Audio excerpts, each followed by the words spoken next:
अब हम लोग आखिरी सर केस की तरफ आते हैं विच इज, जी बेटे। इसमें रूट नोड को डिलीट कर सकते हैं? जी बेटे कर सकते हैं।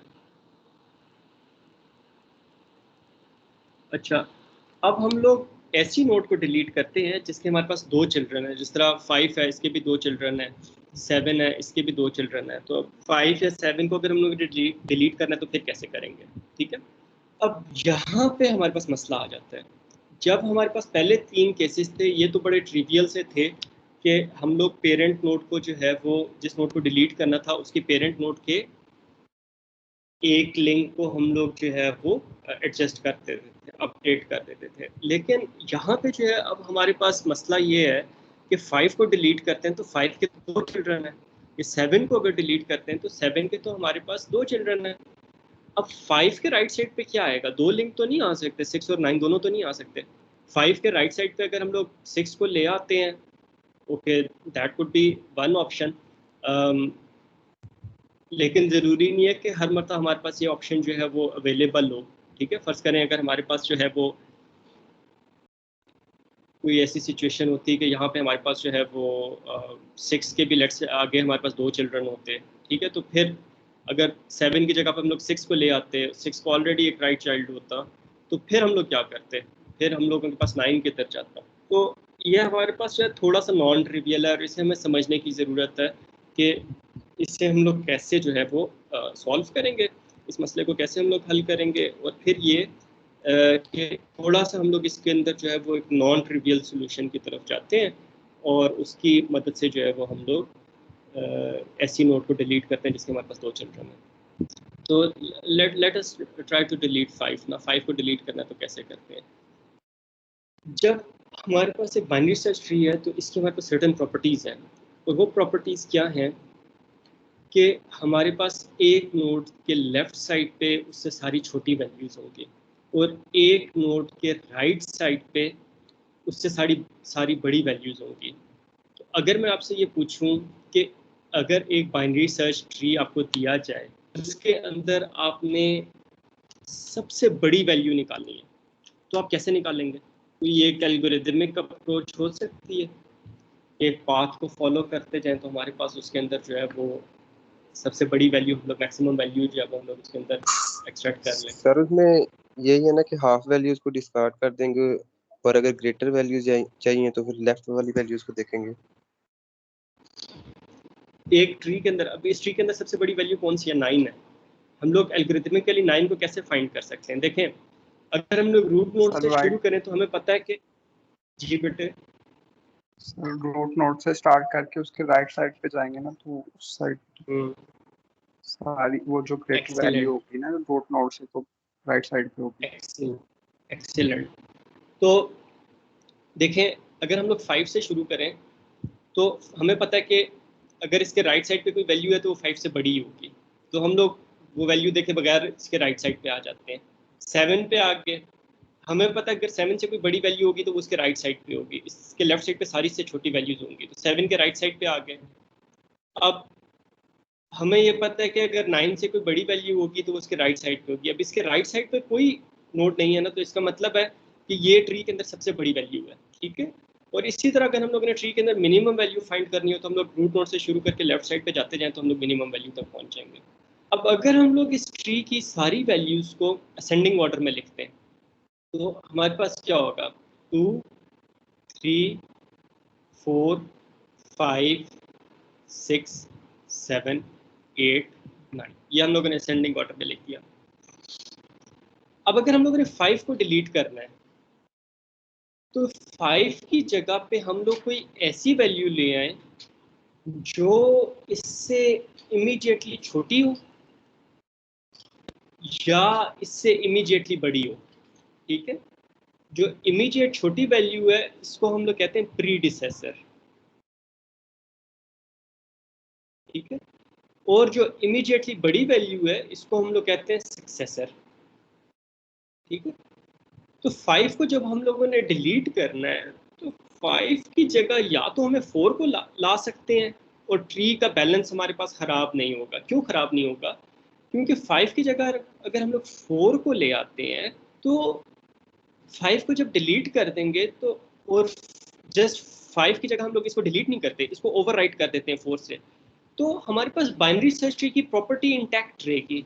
क्यों इंटैक्ट रहेगी? क्योंकि हमारे पास इसके राइट साइड पे सारी वैल्यूज इससे बड़ी होंगी।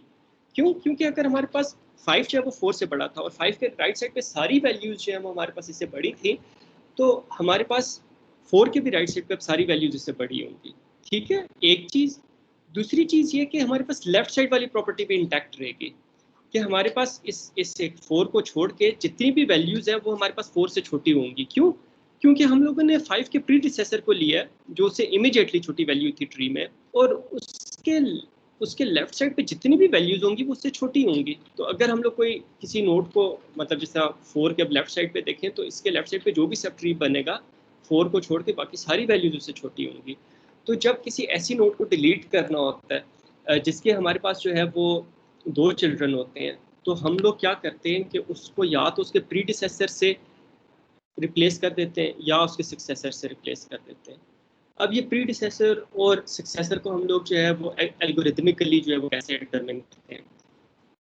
पहली चीज़ तो ये कि जो प्रीडिसेसर और जो सक्सेसर है ये हमारे पास पहले 3 केसेस में से होंगे, केस 1, केस 2, केस 3। क्यों? या तो हमारे पास प्रीडिसेसर का कोई चाइल्ड नहीं होगा, या तो ये लीफ नोड होगी प्रीडिसेसर, या इसका सिर्फ लेफ्ट चाइल्ड होगा, या इसका सिर्फ राइट चाइल्ड होगा। ऐसा मैं क्यों कह रहा हूँ, उसके दोनों चिल्ड्रन क्यों नहीं हो सकते? क्योंकि फर्ज करें अगर हमारे पास 4 के राइट साइड पे कोई हमारे पास और नोड होती, जैसे 4.5 होता, तो फिर 4 प्रीडिसेसर ना होता, फिर 4 और 5 के बीच में 4.5 आ जाता, तो फिर 4.5 प्रीडिसेसर हो जाता। तो इस वजह से हमारे पास प्रीडिसेसर या सक्सेसर ऐसी नोड्स होंगी जिनके हमारे पास सिर्फ जो है वो या तो कोई चाइल्ड नहीं होगा, या सिर्फ लेफ्ट चाइल्ड होगा, या सिर्फ राइट चाइल्ड होगा। प्रीडिसेसर के केस में ये होगा कि या तो वो लीफ नोड होगी या सिर्फ उसका लेफ्ट चाइल्ड होगा, और सक्सेसर के केस में या तो वो लीफ नोड होगी या फिर सिर्फ उसका जो है वो हमारे पास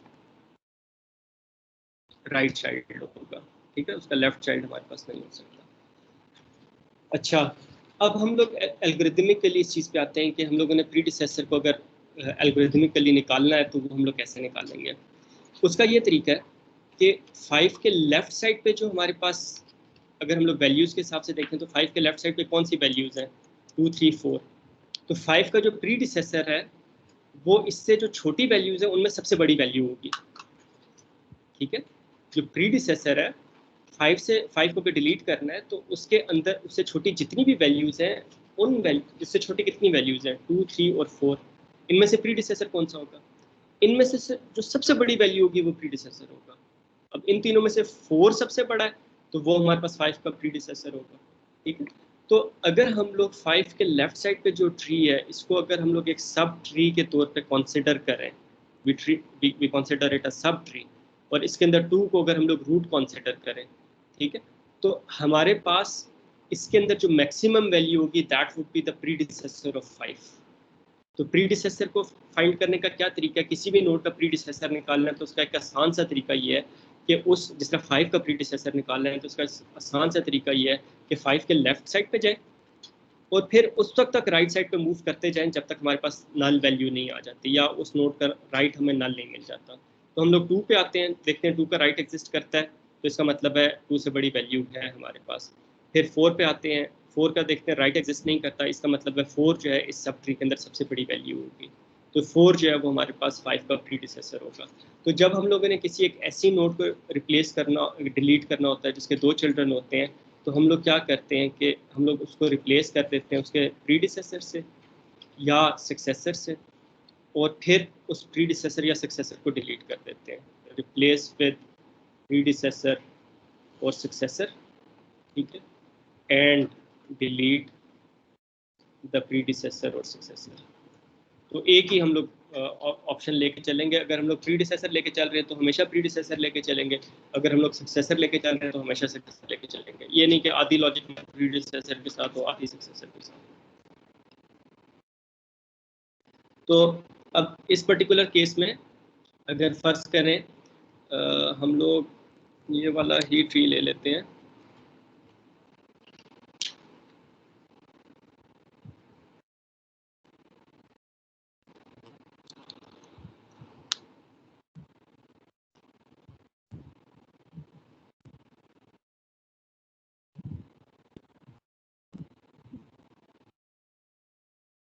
और यहाँ पे हम लोग जो है वो इसकी लेट से 2 कॉपीज हम लोग बना लेते हैं। एक को हम लोग प्रीडिसेसर के थ्रू सॉल्व कर लेंगे, दूसरे को सक्सेसर के थ्रू सॉल्व कर लेंगे। तो अब यहाँ पे जो है वो हम लोग क्या करते हैं कि 5 को डिलीट करना है, ठीक है, डिलीट 5। अब यहाँ पे जब हम लोग 5 को डिलीट करेंगे तो लेट्स से प्रीडिसेसर के थ्रू जब डिलीट करेंगे तो हम लोग क्या करेंगे, 5 को ओवरराइट कर देंगे उसके प्रीडिसेसर से। तो 5 का प्रीडिसेसर हमारे पास क्या है,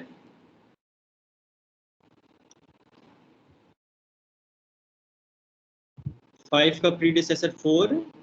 तो हम लोग क्या करेंगे, 5 को ओवरराइट कर देंगे 4 से। ये देखें, आई रिपीट के ओवरराइट कर रहे हैं, डिलीट नहीं कर रहे। दैट मीन्स अगर इसका एड्रेस हमारे पास पॉइंटर में पड़ा हुआ है तो हम लोग pointer dot data is equal to predecessor dot data कर देंगे, ठीक है। ये नहीं कर रहे कि डिलीट पॉइंटर। तो हम लोग इसकी वैल्यू को ओवरराइट कर देंगे और फिर हम लोग क्या करेंगे कि 4 को डिलीट कर देंगे। तो जब हम लोग 4 को डिलीट करेंगे, क्योंकि प्रीडिसेसर को हम लोग ऊपर ले गए हैं ना, तो अब प्रीडिसेसर यहाँ पे रिडंडेंट हो गया है। और प्रीडिसेसर जो है वो एज ए सेट के हमारे पास केस 1 2 3 में से होगा, फर्स्ट 3 केसेस में से होगा। तो इनफैक्ट या तो हमारे पास वो लीफ नोड होगी या फिर ऐसी नोड होगी जिसका सिर्फ लेफ्ट चाइल्ड एग्जिस्ट करता है, राइट चाइल्ड इसका एग्जिस्ट नहीं करेगा। तो हमारे पास सिर्फ ये केस 1 या केस 2 जो है वो हमारे पास होगा, प्रीडिसेसर को जो डिलीट करना होगा। It would be either case 1 और केस 2। तो इस केस में ये केस 2 है।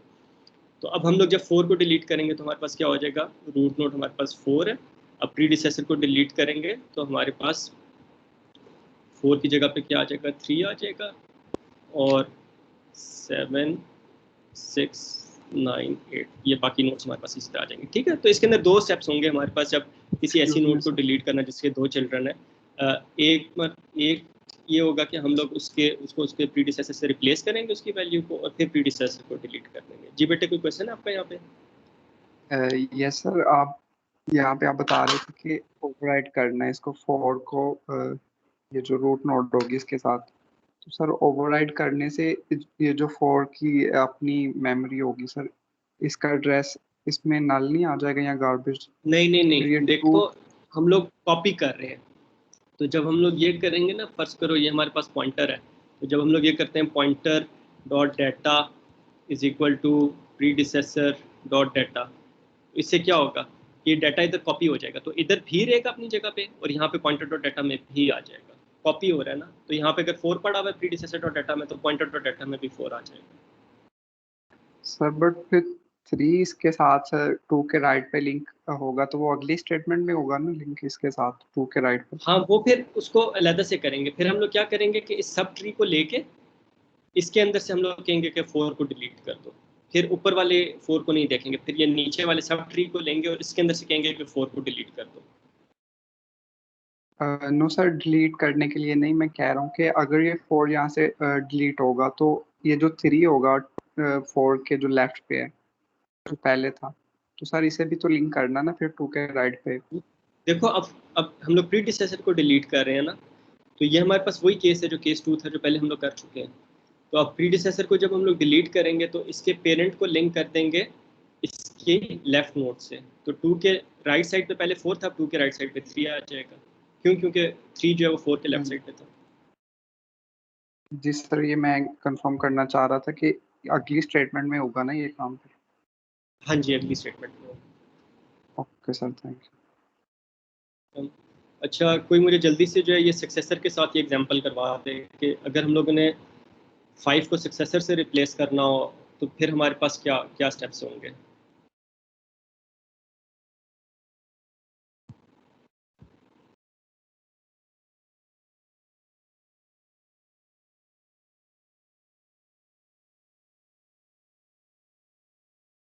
जिस तरह प्रीडिसेसर से रिप्लेस किया था ना, इसी तरह हमारे पास सक्सेसर से रिप्लेस हो जाएगा। तो जब हम लोगों ने इसके अंदर डिलीट 5 करना है,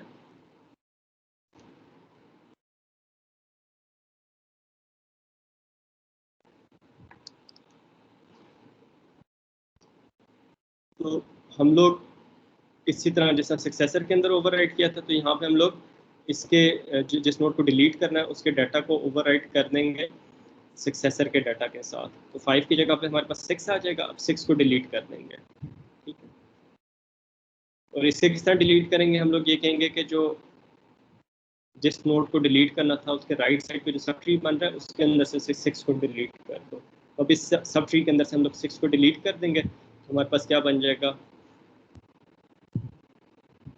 हमारे पास 6 आ गया, रूट में इसी तरह आ जाएगा। उसका लेफ्ट जो सब ट्री है वो हमारे पास उसी तरह रहेगा, ठीक है।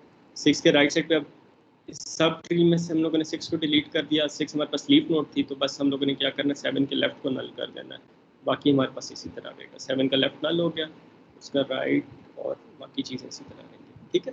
तो अगर सक्सेसर के थ्रू डिलीट करते हैं तो हमारे पास ये शेप बनेगी 5 को डिलीट करने के बाद। 5 की जगह 6 ले आए, 6 के लेफ्ट साइड पे सारी उससे छोटी वैल्यूज़ हैं, 6 के राइट साइड पे सारी उससे बड़ी वैल्यूज़ हैं। और अगर प्रीडिसेसर के थ्रू डिलीट करेंगे तो 5 की जगह पे प्रीडिसेसर को ले आए, 4 को ले आए, 4 के लेफ्ट साइड पे सारी उससे छोटी वैल्यूज़ हैं, 4 के राइट साइड पे उससे सारी बड़ी वैल्यूज़ हैं। तो इसकी बेटा आप लोगों ने जो है वो अच्छी तरीके से प्रैक्टिस करनी है। 2 काम है आपके, 2 होमवर्क हैं आपका। एक जो है वो ये है कि आपने जो पॉइंटर बाय रेफरेंस है उसके कॉन्सेप्ट को अच्छी तरह समझना है, प्रैक्टिस करनी है, ठीक है। और दूसरा आपका होमवर्क ये है कि आपने रैंडम वैल्यूज़ लेनी है, वो आपने एक बाइनरी सर्च ट्री के अंदर इंसर्ट करनी है, ठीक है। और उसके अंदर से फिर आपने ये चारों केसेस वाली नोट्स जो हैं वो आपने डिलीट करनी है। ऐसी नोट भी डिलीट करनी है जिसके 2 चिल्ड्रन हो, फिर ऐसी नोट भी डिलीट करनी है जो लीफ नोट हो, जिसका सिर्फ लेफ्ट चाइल्ड हो, सिर्फ जिसका राइट चाइल्ड हो। और ये करके फिर आपने मुझे जो है वो टीम्स को मैसेज भेज देना है। और अब हमारी जो नेक्स्ट क्लास है वो हमारे पास एक्स्ट्रा क्लास होगी, वो हम लोग सैटरडे को जो है वो 10 बजे जो है वो हम लोग नेक्स्ट क्लास जो है वो करेंगे, ठीक है। तो मेक श्योर कि आप लोग जो है वो उस टाइम पे जो है वो क्लास में लाजमी आए।